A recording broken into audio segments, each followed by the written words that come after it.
You're listening to Improving Business on Web Talk Radio, where personal and business finance take a front row seat. I'm Brandon. Hi, this is Rick. And today we'll be talking about predicting and fulfilling your business success.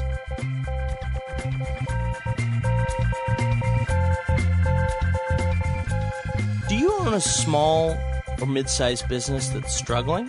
Probably most people, I guess. Yeah, most small businesses are struggling in these times. Are you between jobs and want to start your own business, but you've heard that it's really hard and that there's a high failure rate for a lot of businesses? Today we'll be going over this by using the method set out in Les McCune's Predictable Success, getting your organization on the growth track and keeping it there, as we go through the different stages and cycles of a business. We'll give you tips on getting out of each cycle on your way to the ultimate cycle, known as the Predictable Success cycle. And remember, we're just going to be giving you a little thumbnail sketch because there are many things in this book, and I do encourage that you buy it to find out a lot of the details, but this will at least give you a flavor of exactly which direction you want to go with your business. As always, we're going to be using a story as an analogy to the kind of business theory that we're talking about. And in this case, it will be Les's book.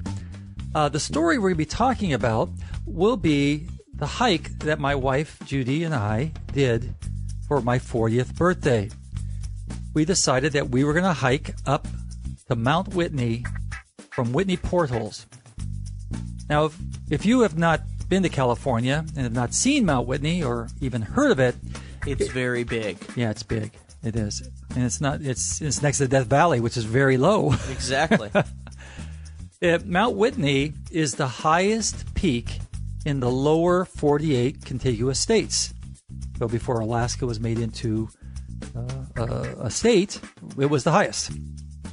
And it tops out at somewhere around 14,500 feet.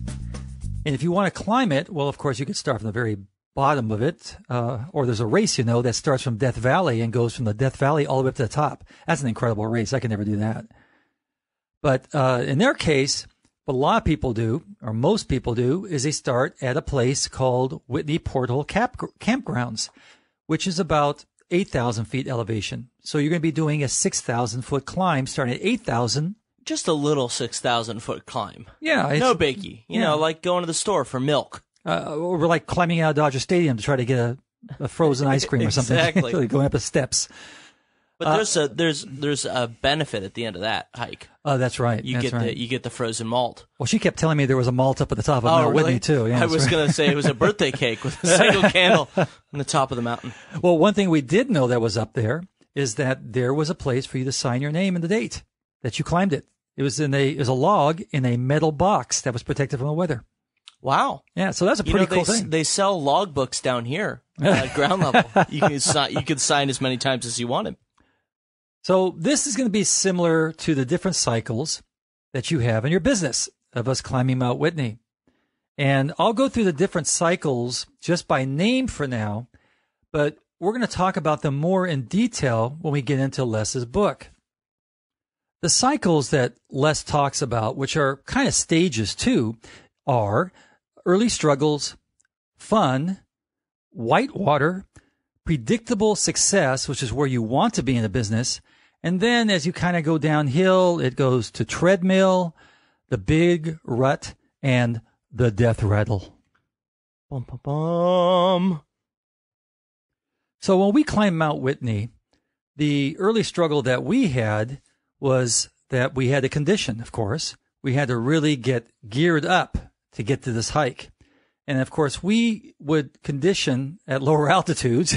Yeah. Because if this is the highest peak in the contiguous 48 states, you can't really train at a bigger one. Well, you could have if you went to Alaska. That's true. I could have done that. And I probably could have gone to Colorado and done something. Yeah, at least a little halfway there. But we decided to just use the Sand Dune Park in Manhattan Beach. That's a couple 100 feet high. That's right, with a lot of sand.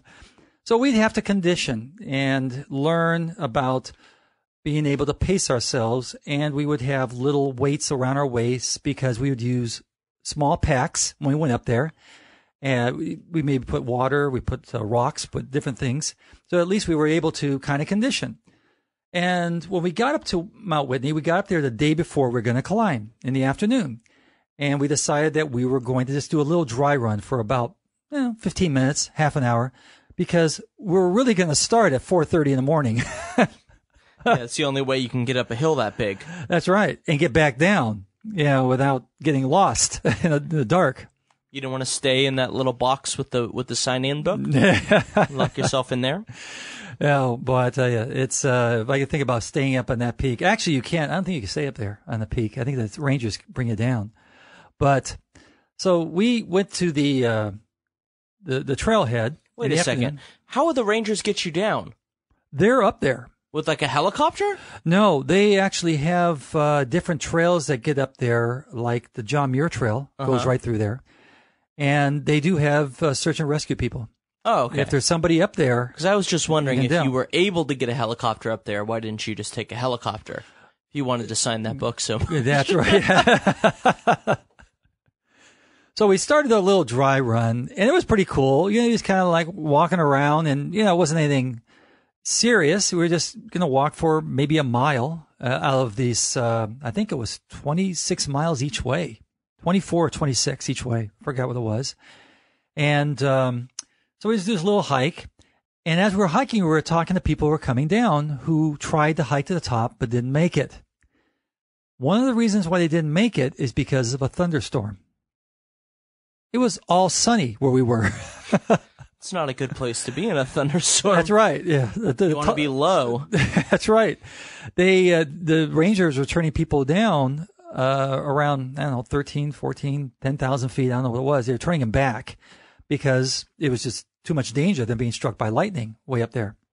So we're hearing this, and we're going, oh, well, I hope this doesn't happen. We've been doing all this training, and we drove all the way up here because the drive is about 3 to 4 hours from Los Angeles. And we got a hotel room right near the main boulevard, which is a street that takes up to the mountain. So we're real close, and we're all ready to go. So we did a little hike. We came back, said, okay, this is where the trailhead is. We park our car here. The trailhead's over here to the right, and we're all ready to go. So that was kind of like our early struggle. We were kind of trying to get acclimated to the whole thing and moving our way to do this big feat.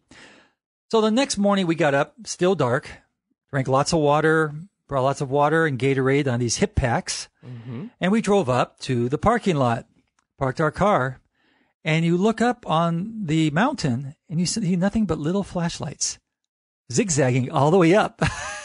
Already? Someone